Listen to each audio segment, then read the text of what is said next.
एक बार की बात है, पहाड़ियों और कलकल करती नदियों के बीच बसे एक छोटे से गांव में रोजी नाम की एक जिज्ञासु छोटी लड़की रहती थी। रोजी का दिल आश्चर्य से भरा था और एक ऐसी भावना थी जो रोमांच के लिए तरसती थी। एक धूप भरी सुबह, जब रोजी गांव के किनारे खेल रही थी, उसने हवा के झोंके से एक धीमी मधुर धुन सुनी। उत्सुकतावश उसने मंत्रमुग्ध कर देने वाली धुन का अनुसरण तब तक किया जब तक कि वह रहस्यमय मंत्रमुग्ध वन के प्रवेश द्वार तक नहीं पहुंच गई। जैसे ही रोजी ने जंगल में कदम रखा, पेड़ों पर रहस्य की फुसफुसाहट होने लगी और फूल हवा की लय में नाचने लगे। अचानक नटी नाम की एक शरारती गिलहरी बलूत के फल से सजी छोटी टोपी पहने हुए दिखाई दी। हेलो रोजी, मंत्रमुग्ध वन को आपकी मदद की जरूरत है, नट्टी ने अपनी आंखें चमकाते हुए कहा। रोजी किसी साहसिक कार्य से कतराने वाली नहीं थी। उसने उत्सुकता से पूछा, मैं कैसे मदद कर सकती हूँ?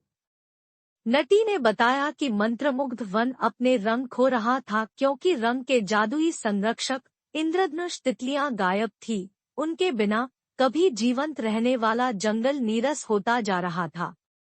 जादू को वापस लाने के लिए दृढ़ संकल्पित रोजी और नटी इंद्रधनुष तितलियों को खोजने की खोज में निकल पड़े। उनकी यात्रा उन्हें चमचमाती नदियों, काई भरे पुलों और प्राचीन पेड़ों की छतरियों के नीचे ले गई। रास्ते में उनकी मुलाकात ओलिवर नाम के एक बुद्धिमान बूढ़े उल्लू से हुई, जिसने होठ और आंखों में चमक के साथ मार्गदर्शन दिया।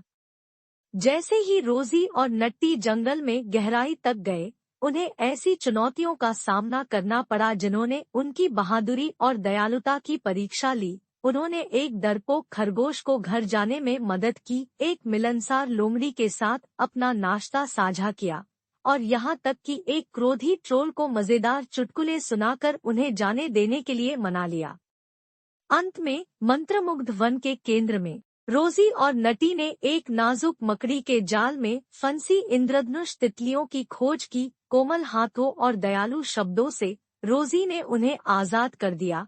अपने बचाव के लिए आभारी तितलियां रोजी के चारों ओर फड़फड़ाने लगी, जिससे रंगों का एक चकाचौंध प्रदर्शन हुआ जिसने पूरे जंगल को रोशन कर दिया।